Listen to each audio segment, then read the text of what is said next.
You are going to have a red letter day. Today we have a special guest who's going to teach us sculpting. Mardie Rees, welcome to whatever the name of the show is. We don't have a name. You don't? How come?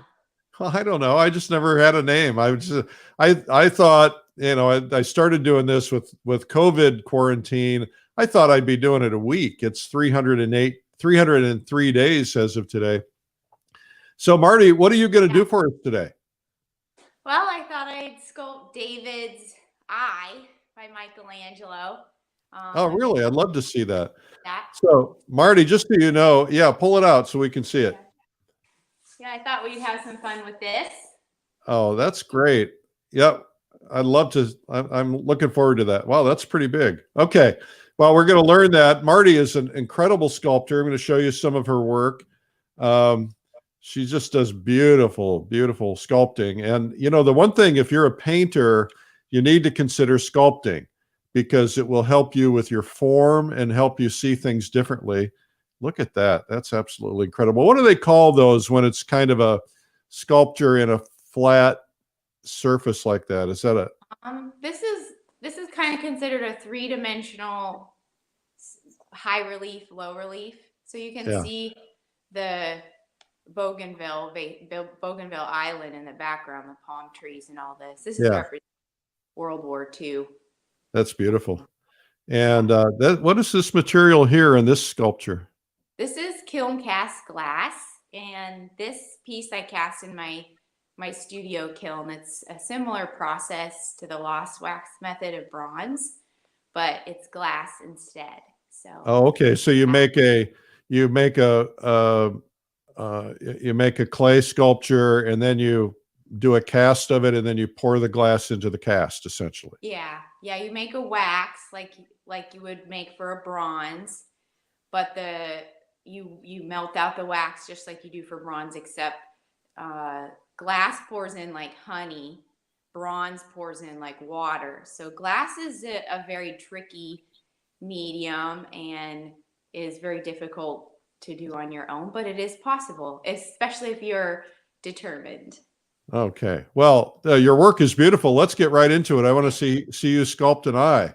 Okay. Sounds good. Now, I got to tell you that you got me inspired when you were at the FACE conference, and I have been playing with clay a little bit. It's been just a giant disaster, but I guess I need to take some of your online courses or something. Yeah, definitely. I mean, this is the time to try something new.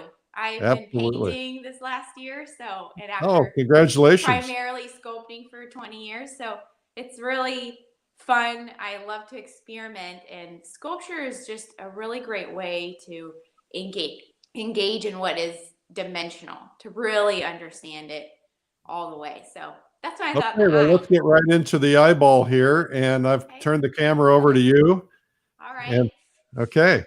So we're gonna be really looking at like the eye is like the window to the soul. We all love the eye, but when we start drawing it and painting it, it's really hard to actually see the dimension of it and fully understand it. So I'm gonna sculpt it big so you all can see. And let me grab my sculpture stand here. Make sure you guys can see.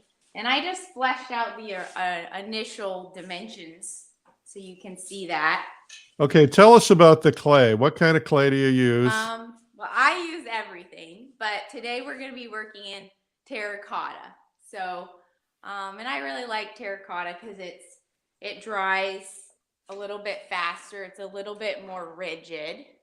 Is that just a big block of clay, or is it a big block of clay? Yeah. Okay, so there's no structure underneath it. No, that's what's kind of nice about it. So I just cut some clay out of here, right out of this bag of clay, and I threw it on here, and I just tried to block in the initial shapes, so you can kind of see.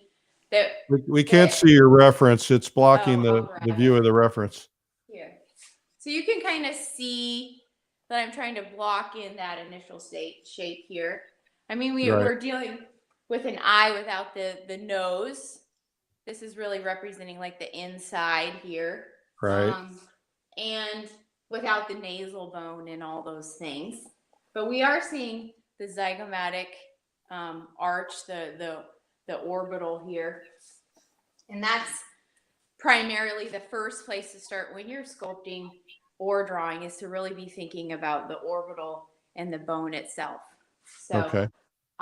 so I measured it out. Everything in sculpture can be measured with calipers. So these are my calipers. These are the cheapest kind you can get.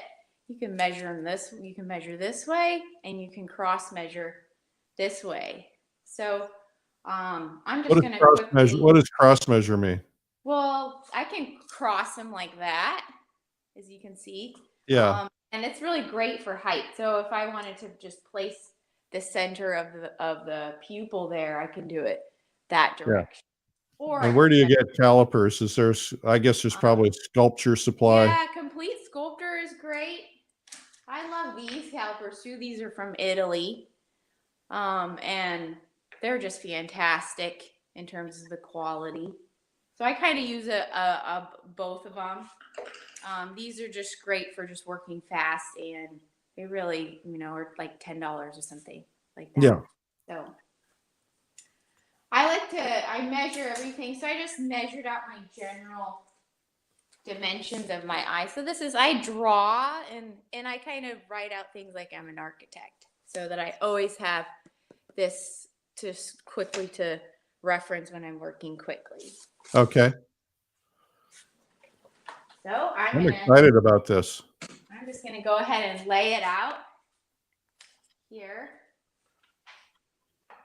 So just tell me if you can't see it all. This terracotta is a little bit dark. Yeah, that helps. When you turn it, the light tends to go away. So yeah. So let's see what I can do here.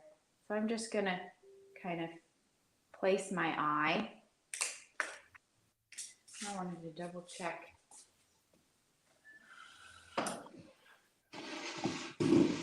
Good idea. We can move it over a little further. We could see it. Okay. I'll do that. Okay. Well, while she's doing that, I just want to say hi to everybody. It's day 303. I'm Eric Rhoads from Fine Art Connoisseur and Plein Air Magazine. Today, our prize winner of the Plein Air apron is Jane Wright Wolf from Connecticut. So Jane Wright Wolf will be sending you the Plein Air apron. And today's prize is my book, Make More Money Selling Your Art. So the way to win prizes is to leave comments, tell us where you're from, and we will grab someone randomly and give them that book. All right.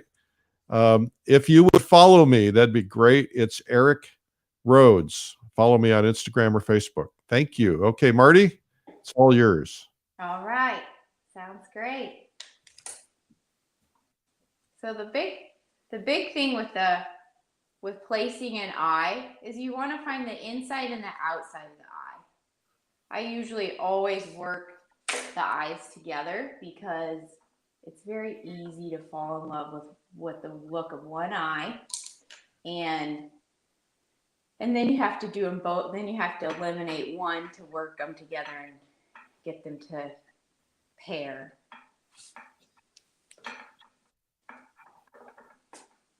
So I'm just going to kind of place the ball here. And in David's eye, he's looking, this is his right eye that I'm sculpting currently. And his eye is turned. He's not looking straight out. So that's really the gesture that I'm going to be trying to capture here. Do you heat up your clay to make it softer? This is water-based clay. So I don't. Oil clay, yeah, if I work in a harder clay, but I have always really liked to work quickly and be able to move things around easy. Okay. And so the oil clay that I make is pretty soft and acts a lot like. You say oil clay that you make. You make your own oil clay? I do, yeah. How do you do that? It's a variety of cheese wax, wax making cheese and Vaseline, baby oil, and powdered clay. Powdered clay. Yeah. You know, I bought a bunch of oil clay. I don't know if it was you who told me to or not, but and I sculpted with it, but it as it dried, it got very brittle, and I don't know why. The oil kind of goes sort of to the center of the clay, and so it actually has some similar benefits to water clay, because as water clay gets as it becomes more dry, it becomes harder, and there's advantages to sculpting it when it's a little bit harder. Okay. We have somebody tuning in from Costa Rica, someone from Wonderful. Brazil. I have never been to either of those places. I want to go. New Zealand. Hello, New Zealand. Wow. Anybody from Ecuador yet? I don't know. I haven't seen Ecuador yet. Okay. A lot of people don't tell us where they're from. They just sit back quietly and you know, there's more people watching than they are commenting. The Netherlands, The Hague, Netherlands. Oh yeah, love the Netherlands. Gerda. Hey, Gerda. Thank you for that beautiful package you sent me the other day. I think I sent you a note, but thank you again. So a lot of the tools I make myself, sculptors are kind of known for using anything. So a lot of times I'll take tools like things right out of my kitchen and start using it. And then I have to go replace that kitchen item. But this tool is one of my favorites, and it's just a piece of plywood with a bevel on it that I sanded. Oh yeah. It's just great for really getting in there and nailing those planes. So that's really going to be beneficial here, is I'm really blocking out this space. I really want to kind of get the bone structure that's around the eye here. You know, the sculptor George Carlson, who eventually, I think he wore his body out doing those giant sculptures, you know, 30-foot pieces and so on. Yeah. And he finally went to painting, but he said to me, if you learn sculpture, you will instantly become a better painter, because it just helps you in so many ways. Yeah, I find that often when I'm painting, I'm like, it doesn't look dimensional, and that tells me I've got to keep going, but I haven't quite gotten it yet. And it irritates me if it doesn't look dimensional, because I know how I would do it if I could touch it and move it around. Yeah. Yeah. We use Sculpt with paint. Yes. Hello, Derbyshire, England. It's probably Derbyshire. I don't know. I probably am pronouncing it wrong. I'm really trying to get the superior orbital here before I go ahead and put in the eyelids. So I really want that structure to be sound. Otherwise, jumping ahead, I'll just have to go back. So you got to start out with a strong foundation. Exactly.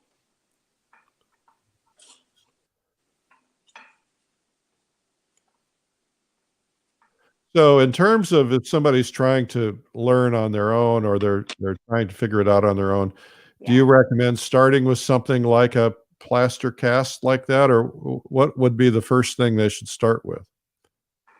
Yeah, I think so.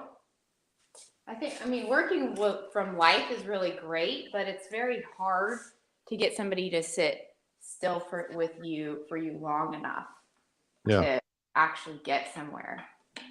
I've been using a lot of scanned work as well as working from these plaster casts, because it's possible to measure it, see it, understand it, all of those kinds of things, and be able to kind of hone your skills so that when you are working from life, you could nail it quicker, faster. Somebody is asking, says the way you use calipers looks different from what I anticipated. Could you possibly elaborate on how you use them? Yeah. Well, one thing that I think is really important, a lot of times students will measure their sculpture and then check the measurement. Usually your clay, until you've really worked a long time, usually your sculpture is off in some way. So it's better to measure first. If you know the measurement. So for example, measuring the width of the eye. So here I'm going to measure like the inner and medial and lateral canthus tendon, which is really the base of the eye, inside and outside. So I measure that right there. And I can write this down. A lot of times sculpture has a size that you're going for. You work a third from life size. So whatever you're working from, you may be working smaller or larger. In this case, I'm working direct scale, which makes it so much easier because whatever I measure here is going to exactly match what I measure here. But often I'll just write it down. So I'll just place my calipers right on the ruler right there. And I'm coming in at 4 3/8. So then I would write that down, and then I don't have to measure that again. I just look at what I wrote down. I measure out 4 3/8, and then I'm going to place it. See, here's my drawing skills at work. And I'm just going to draw right on there and go, okay, that looks about right. That looks like a chopstick or something. Yeah, actually, this is a dowel that I sanded down on one side. So there you go, another type of item that comes from the kitchen. So yeah, whenever sculptors like to get together and talk shop, and I just sometimes can't believe the ideas artists have about tools. I'm like, oh, that's a brilliant idea. I go to the hardware store and my eyes are always like, how could I use that? How could I paint with that? Exactly. So I'm just gonna try and go for the direction of the eye here, and I really want to get the lateral canthus up higher, because we always have a little bit of an angle going on. Maybe I'll just fine tune the shape of the eye there. So it's really important that the eye is spherical. And this is something that is often missed, is it's kind of, people just want to make the center of the eye round, but it actually does kind of bulge right at the center of where it's looking. It's not necessarily as obvious in this particular model by Michelangelo, but I think my tendency would be to roll it up in a ball and then stick it in the hole. Yeah, no, it's so much easier to set the eye and then really look at it from the side and find the front of it to figure out its depth, because everybody's eye depth is a little bit different. So if I place the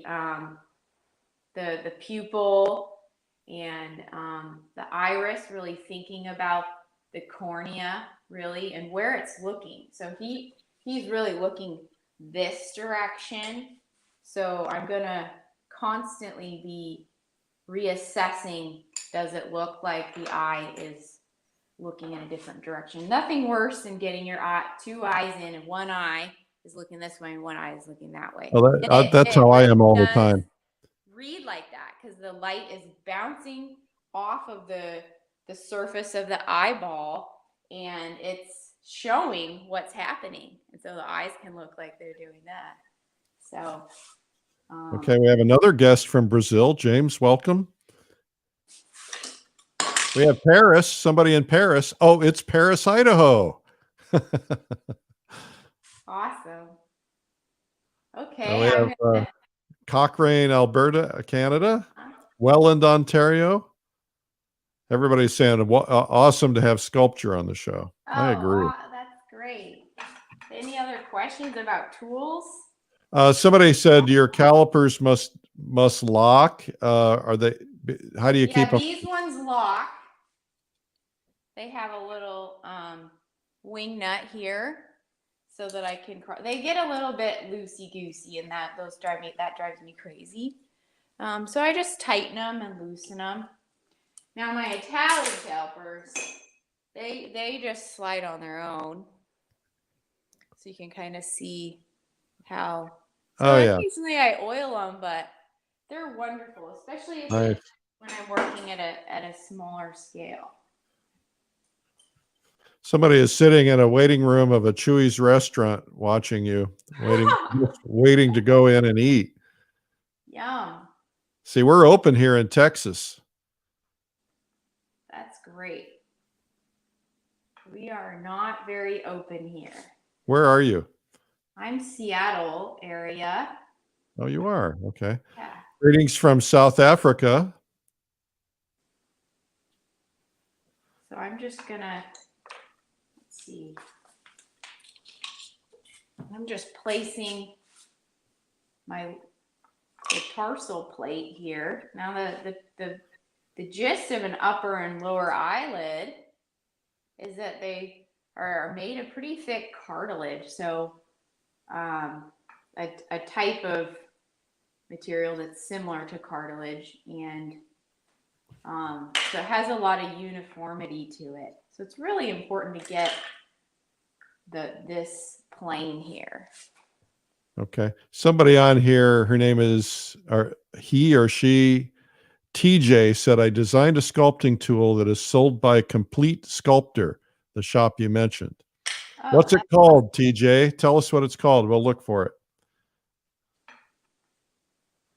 My whole goal with this show is to help everybody, help them sell more paintings, help them make a living. We're all in this together. We need to get through it together.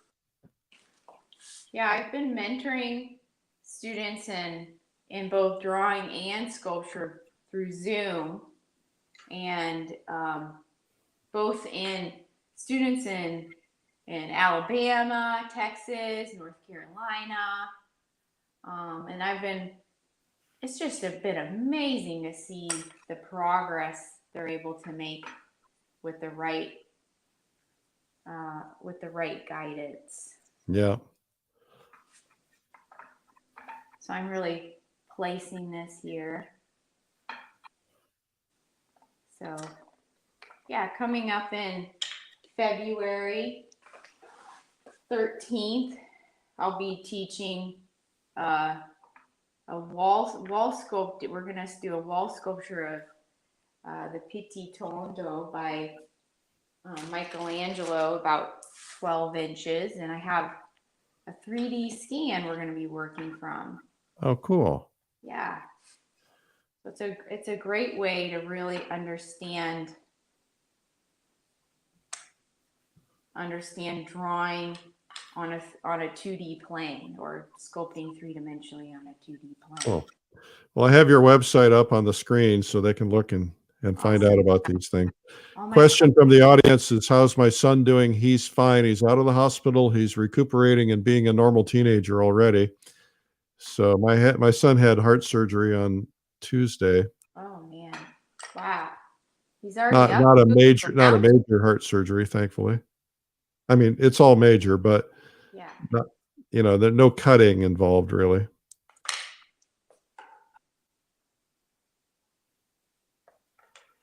I thought so.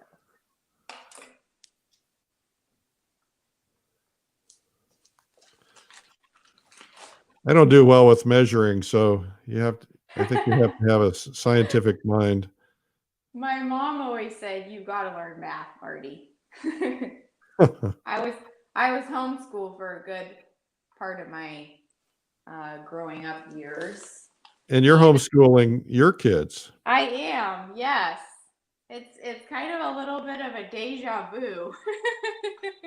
I mean, is that because of COVID or is it because you were doing it anyway? Yeah, because of COVID. I just did not want him to do, I knew I couldn't handle remote learning. And so yesterday I got a little bored doing math. So I thought, I'm going to teach him perspective. So we were starting with first 1 point perspective yesterday. Oh, nice. Just kind of cleared the dining table and thought, if there's any time they're going to learn something from me, it's now. And they seem more interested in it as even since the fall. Just it really makes you a lot closer as a family when you have to work together.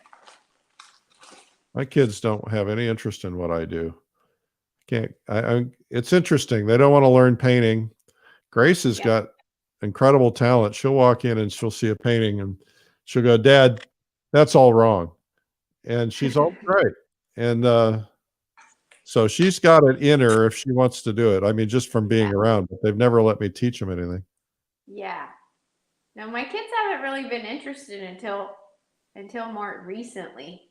So, I mean, and more recently, like in the last month. So. Yeah, that's good. Even though they draw all the time, the counter is always covered in drawings and that sort of thing in the kitchen. So, yeah, trying to really nail the dimensionality. So I'm wanting to get. Yeah, turn it a little more into the light so we can see it. No, yeah, just turn it a little bit more. There good? We go. Yeah, now we can see. Oh, good. You don't have to work on it that way. I know that's hard. Okay, it is hard. It's actually quite hard for me to even stay still in this little space. I love to like step back and look at it from across the room and those sort of things.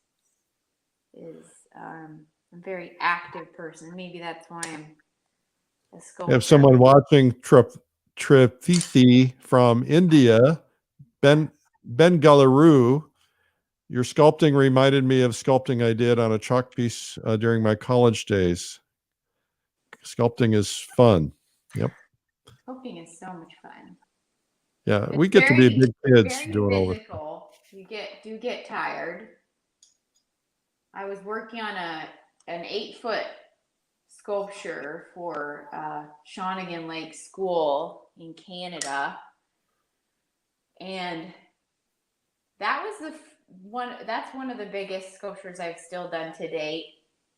And I quickly discovered how expression changes based on distance. So what do you mean?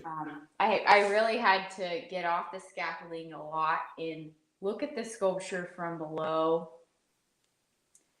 And what I would try to achieve in the lips in terms of a sense of determination would not read from below. He would look mad or whatever it was, and I'd have to go back up there and adjust it.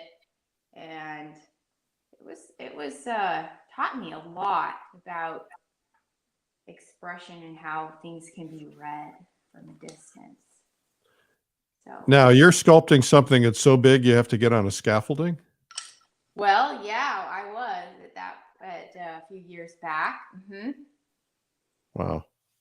It was 8 feet tall, so it was a Christopher Winsley Lonsdale and his German Shepherd dog, and I like working big. It is really hard on your arms and your bodies. You have to. Yeah.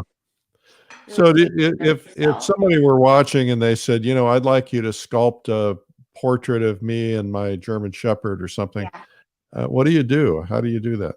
Well, you always start small. So you start with sketches, and then you make a maquette, which is What's the maquette?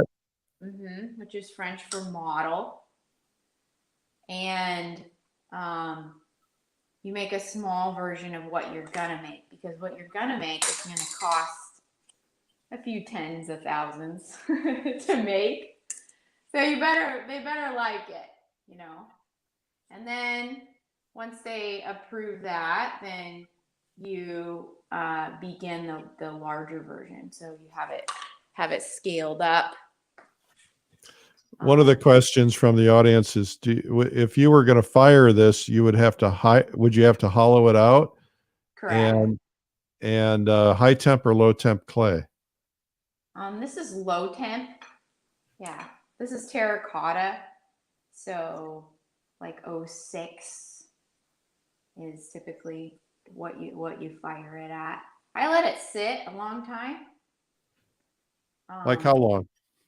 Like a month or two. Yeah. And then I fire it. I was not You trained. hollow it out before you let it sit? Yeah. Yeah. So Oh, this is really coming together. When I teach classes, we'll work without an armature because it's just easier that way to not have to deal with an armature. So I'm trying to get the infraorbital furrow here, and this really has a nice definition of the lower plate here of the eye, inferior tarsal plate here. Guess I should get in and really define that eyelid shape. I'm loving this. The wet rag and just kind of wipe off my any clay that likes to collect. I'm gonna turn it.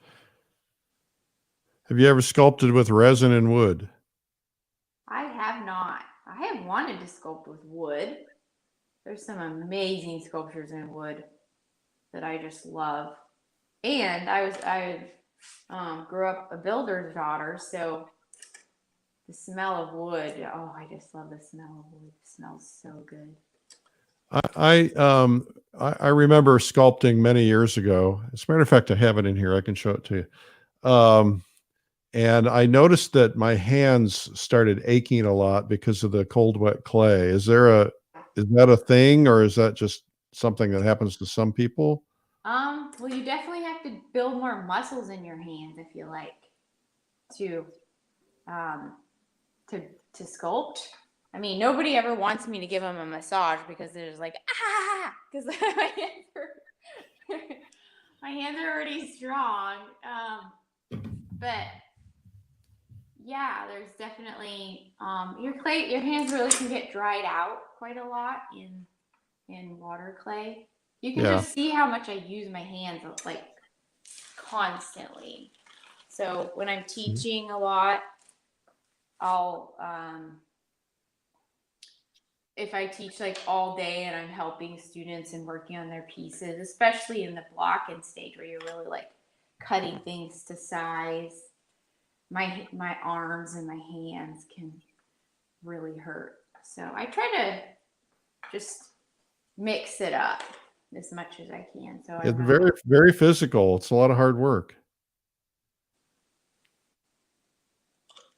If you guys are enjoying this, hit a like or a heart button. We are here every day. This is day 303. If you're new, here every day at 12 noon Eastern, also at 3 o'clock. I should mention today at 3 o'clock, we have a fabulous artist. Every day at 3 o'clock, we give samples of some of our art instruction videos. Today at 3 o'clock, the great Mike Hernandez, the animator from DreamWorks. And Mike is incredible, and you want to see his thing today at 3 o'clock. He is going to talk about creating drama with light and color, and this applies to any medium.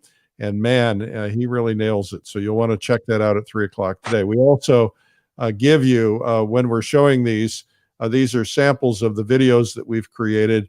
He's going to do this image here, and you can get a discount the day these things air. So that's a good thing. What I also mentioned to you guys, enter to win a Thomas Schaller painting. It's a $7,000 painting. Just go to paintinggiveaway.com anywhere in the world, as long as it's legal. And we're going to give away that during Watercolor Live, which is coming up next week. I'm going to be, I'll be here every day at noon. I'm going to be hosting that too. So I'm going to have to figure out how to do both. That's going to be challenging. But Watercolor Live is an event with essentially about 35 of the world's top watercolor artists. And it's going to be pretty spectacular. So if you are interested in that, check out watercolorlive.com. We're at almost 1,700 people attending, Mardie. Wow. This is It's the largest, I think it's the largest art conference in the world ever. That's so cool. It's just amazing how much, I think even just in this COVID time, that people have kind of had to reevaluate what they love and what they want to do. Yeah. And Well, and we were talking before we went on air about how we've all had to kind of figure out ways to survive. yes. Yeah. I've kind of been developing the opportunities to get outside and like I was telling you, taking my kids camping and surf, our pools have been closed for a long time. So I've been surfing and trying to, even in cold water with booties and all of that, to really just be in water. I love just the I really like tactile things. Obviously. Uh-huh. So I'm really trying to get this upper eyelid to really roll back underneath there. When I'm painting, I always have trouble with eyes. Yeah, eyes are hard. And they say so much about somebody. So whenever we're, really trying to capture a portrait, if the eyes don't remind us of them, then it can be very frustrating. So there's this thing that happens really from the inner canthus tendon, where it kind of pulls straight like this as it's pulling, and then it turns and wraps around the eyeball, becomes spherical. And so this is a really important aspect of getting eyes, is really getting the feel of the eyelid against the sphere itself. If you wanted to get a plaster cast of the eyeball like you're doing, where would you get something like that? This one I got from Complete Sculptor. Okay. But you can also get it, the really nice versions come from the Caproni collection. I tend to get mine kind of covered in clay, and I wax them and stuff. So Complete Sculptor sells them for just a little bit less. They've been providing a lot of the pieces for my students to sculpt from, which has been really helpful, and providing the exact tools needed to take my classes. That's, I think, sometimes the most daunting part about learning to sculpt, is where do you start? Everybody's familiar with canvas and paintbrushes, but if you want to get into sculpture, yeah, we're familiar with Play-Doh, but that's kind of often the last time somebody worked in clay, really, or sculpted is elementary school. The thing that has always confused me is about the structure. So if, for instance, sculpting a head, there needs to be something under it. You don't want it to be pure clay. Exactly. Yeah, the armature. Yeah. Yeah. And so I've heard a lot of different theories on that. You know, somebody said you can sculpt over get an old, get like a styrofoam wig head, cut it down a little bit, put it on a pipe, sculpt Yeah. over that. I don't know if that's correct or not. I have one in my studio that I've been playing with. Yeah, the best thing is really just some pipe, some 1/2-inch pipe. Some what? A 1/2-inch pipe and a little wire on top, and you can just put your clay right on there. So. Well, I put my wig head on a 1/2-inch pipe, so maybe I don't need the wig head. No, you can always sculpt on top of foil. Did you say foil? Yeah. Really? Mhm. Yeah, there's so many different, but yeah, the pipe is the best for portraits. Just a pipe and some wire to kind of keep the clay from falling. Uh-huh. Mm-hmm. So we got about 11 or 12 minutes. Okay. You're doing great. Any I hope you guys are enjoying coming in? this. Are you able to see good? Yeah, we can see it, especially when you turn it toward the light. Maybe turn it just next time, just turn it a little bit so they can see it. Now turn it the other way just so they can see the full effect. Okay, good. Very nice.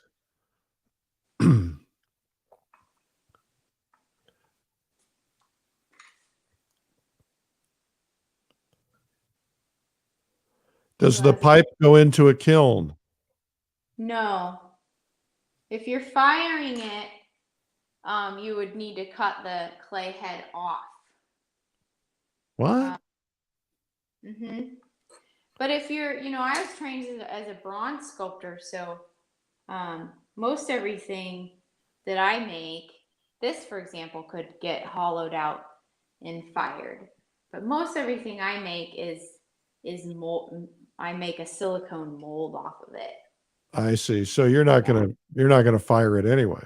No, I'm not gonna fire it because I need a sculptor doesn't really makes money off of the second or third casting unless it's a commission. So like a lot of my bronze pieces, I don't have a lot of them here because they're at Nedra Matucci Gallery in Santa Fe. Well, I'll tell you, if you're in Nedra Matucci, you're a great artist because they only have the best. Thank you. They're like family there for me. And yeah, they have. I loved it when I'm in Santa Fe. I love to go in there. They always have such good stuff. That there's several great galleries there, and if I start naming names, I'll make sure I make all my friends mad. Yep. Yeah, it's just such a beautiful place to see sculpture in every direction. The last time I really felt at home in that way was Italy. So I just love just the appreciation of sculpture there. When I was on we take a group of people on art trips every year, art collectors, and we take them to lots of unique experiences. One experience in Italy is we took them to a stone carving, essentially factory where they would do stone carvings of sculptures for various artists, and we had to sign something that we wouldn't take pictures of certain ones, but they had some work they were doing for a very famous artist. I can't mention the name because I signed something, but it was really cool to watch them how they carve these stones and marble, and it was pretty fascinating. There's a whole town right outside of Florence devoted to sculpture. That's awesome. Yeah, I was just listening to a biography on Rodin, and all of the apprentices under Rodin said, if you want to really look at something that his fingers touched, look at his bronzes. So I thought that was really interesting because the marbles were tackled by marble masons, marble cutters. craftsmen. But the bronzes have your actual fingerprints. And that's true because any fingerprints on here will come out through in a wax and then end up in your bronze. Now, here's a question from, it looks like Rishikesh. It might be India or Pakistan. It says, Michelangelo used the golden ratio to determine relative size of body parts. How do you determine the relative size and shape of your subject? For instance, how do you determine the depth of your eyes? How do I determine the depth of the eye? Most of the time, I work from life. So I'm actually, to be honest, I get a little bit bored working from photos. So I have to work from photos some when my model cannot be present, but I always place the depth of the eye and based on looking at them in relationship to their nose. So this is a little bit of a hard example to show, but yeah, I don't follow like a specific formula. I really use my eye to figure it out. And as you So become, if you were sculpting me from life, would you actually come over and with your calipers and measure my head and my eyes and so on? yes, I would. Yeah. Yeah. Anytime I have a model and for the first time I say, have you ever modeled for a sculptor? And usually they say no. And I say, okay, just so you're aware, I'm a little bit in your personal space because I actually measure the width of your nose and your ears and the depth of your head. And anytime I approach you, I'm going to say that I'm going to measure you so you're not concerned or think that there's a bug on you or something. And especially all students that come up and measure a model from behind and be like, you got to tell the model you're measuring them. But yeah, it's you're creating a version of them, in dimension. Nobody's ever seen themselves in dimension. We've seen flat versions of ourselves, right? Yeah, we have a guy that came to Fall Color Week, one of my painters retreats. We had a model set up, and while I was painting, he sculpted me, and it was really weird to see myself in 3D. And I think it's very strange. My first experience was in college. We were asked to pair up and sculpt each other, and I sculpted my friend Andrew Myers, and he sculpted me. And he said, "That's not my nose. My nose isn't that big." And I measured it, and it actually needed to come out a little bit farther. And he sculpted me, and I said, "That's not my neck. My neck isn't that skinny." And he measured it, and the neck needed to be a little bit skinnier. So, it's a true representation of yourself in some sense, like especially if you're measuring directly. So I'm going to just turn it so I can do some things here I need to do. I should tell everybody that there's a great Rodin museum at Stanford University. If you've not been, in Palo Alto, it's worth the trip. It's fabulous. It's a huge, huge collection. There's probably, I'd say 200-300 pieces. It's incredible. Probably the Rodin Museum is the only thing that comes close to it in Paris. I didn't know that they had something there. Oh, yeah. I'm sure it was some wealthy collector. Maybe it was Hearst. I'm not sure. Oh yeah, Hearst has got some great. If I were a billionaire, that's what I would do with my money. I'd have all kinds of paintings and sculpture and artwork.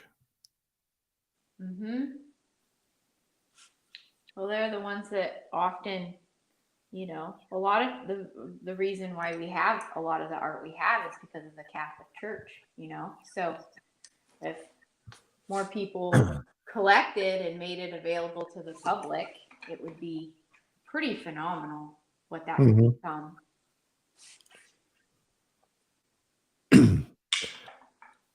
Somebody asked if I have, excuse me, any sculptures coming up on Streamline Video. I don't know yet. I'll have to let you know. I guess the answer is no, not right now. Yeah, you should get some more.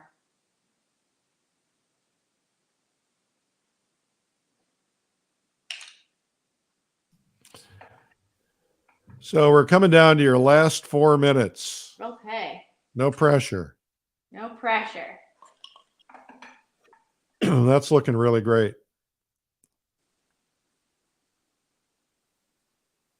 Somebody said, well, I thought you were a billionaire. Yeah, right.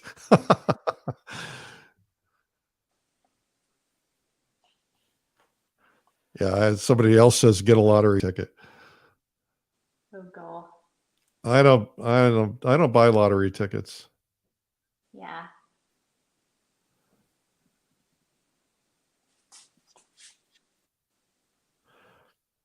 I should tell you, I didn't mention this, but somebody in the comments said there's a great sculpture garden in New Jersey. I have a friend who owns I don't know if I should mention the company, but they do a lot of sculpting for Hollywood, and they're in another country. And I visited him, and he took me to his sculpture garden. All the people who work for him, who do all these sculptures for these famous movies, he had, you know, life-size giant sculptures in a park with about probably 50 or 75 big pieces. Absolutely incredible. Well, if you want to see sculpture, Brook Green Gardens is really incredible for that. What gardens? Brook Green Gardens. Brook Green Gardens in North Carolina. Okay. Brook Green in where in North Carolina? They're near Myrtle Beach.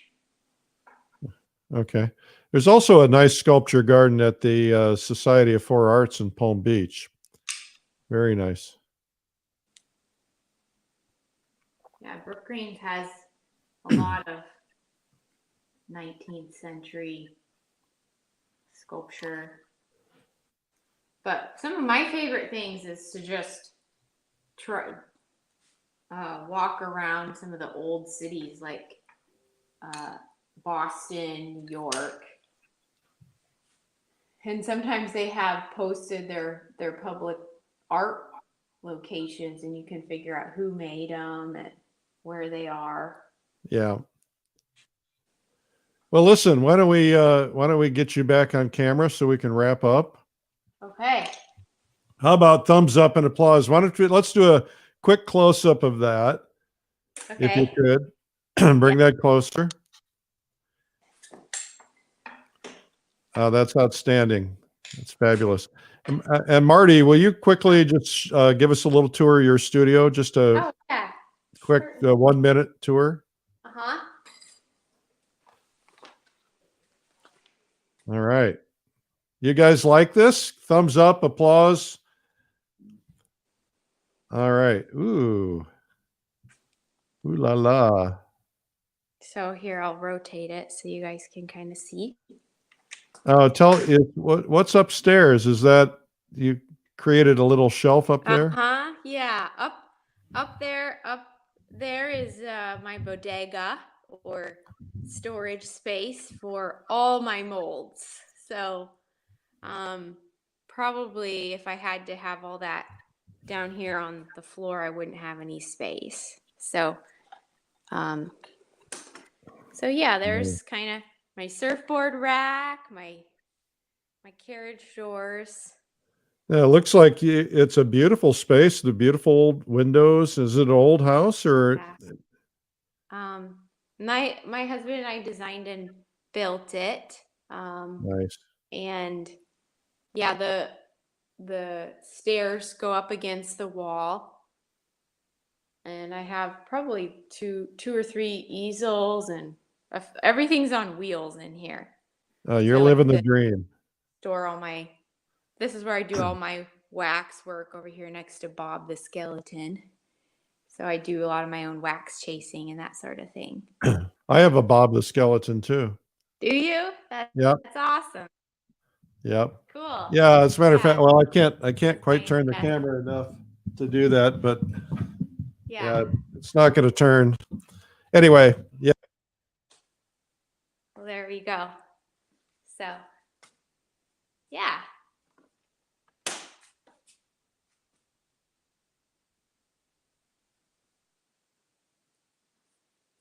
Something happened to my sound.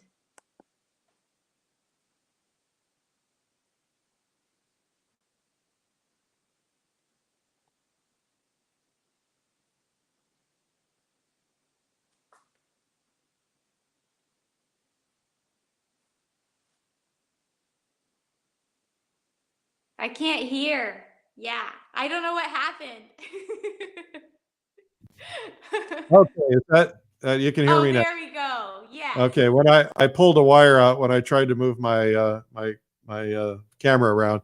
Mardie, this has been fabulous. Thank you so much. You've inspired us all, and I think we're all going to want to go out and get our hands in some clay. I would encourage you guys to go to MardieRees.com, REES, and look at all the beautiful things there. And if you're in a position to do so, support Mardie, buy something or attend a workshop or a class or something. That would be really terrific. You have been great. Thank you, Mardie. Thank you. Thank you so much. Thank you all for joining me this That's sweet. lunch hour. All right. Lunch hour. Maybe we call it that. Well, lunch hour is now over. I just want to remind you guys that Watercolor Live is next week. We have a beginner's day, which is relatively inexpensive. You could just do a 1 day, slip in, take that 1 day, learn about watercolor. I'm trying to learn it because I do plein air and I can't always carry my oils, and I want to get better at it. And so that's next week starting Wednesday. But the price increase happens on this Sunday. You can still save $300. After Sunday, after midnight Sunday, you would have to pay the full retail price. So we've got almost 1,700 people signed up, and it's going to be amazing. We got the world's greatest artists, and we've got some big surprises inside too. Also, we have a painting to give away. It's a Thomas Schaller painting. It's a $7,000 painting, and you can enter to win it. You don't have to go to Watercolor Live to do that, but you can. Of course, we're going to give it away during Watercolor Live. Just go to paintinggiveaway.com. I'd love for you guys to watch Mike Hernandez today at 3 o'clock, creating drama with light and color, in case you missed me talking about that earlier. And it would be really terrific if you would follow me, Eric Rhoads, on Instagram and Facebook and so on. That would be really terrific. Okay, so that's what we've got for today. Thumbs up and applause for Mardie Rees. Mardie, you were a rock star. We really appreciate it. And thank you guys for tuning in. This is day 303, 303 essentially in a row, 7 days a week for the 3 o'clock, and now 5 days a week for the 12 noon, although I did 7 months or 6 months, 8 months, I don't remember straight, 7 days a week. And so we're trying to be there for you. It looks like this thing might be calming down a little bit. God willing, we'll all be free again, and we can go to things like the plein air convention or the, get out and paint, just do the things that we love. And so thank you for tuning in. Remember to keep your head in the game. Stay positive, stay upbeat. Don't let the negativity of the world bring you down. We're here to support you and to support each other. We'd love for you to get involved in the comments, get to know each other, and become one big art family. And those of you who are watching, we would appreciate it if you would hit the share button. When you do that, it really makes a big difference, because you may have other friends who need to discover art, may want to learn how to paint or sculpt, or just be curious about it, and they won't discover it unless you share it. And so that's really helpful. Those of you watching in other countries and you're artists, chances are you have a lot of artists following you, and we want the world to kind of get together and be here every day. Even if you can't be here live, you can watch the replay. Thank you again, and we will see you. Let's see, what is today? Is today Friday? Let's see here. Yeah, it's Friday. Well, I'll be back on Monday. And remember, next week is Watercolor Live. Have a terrific day and take care. Bye-bye.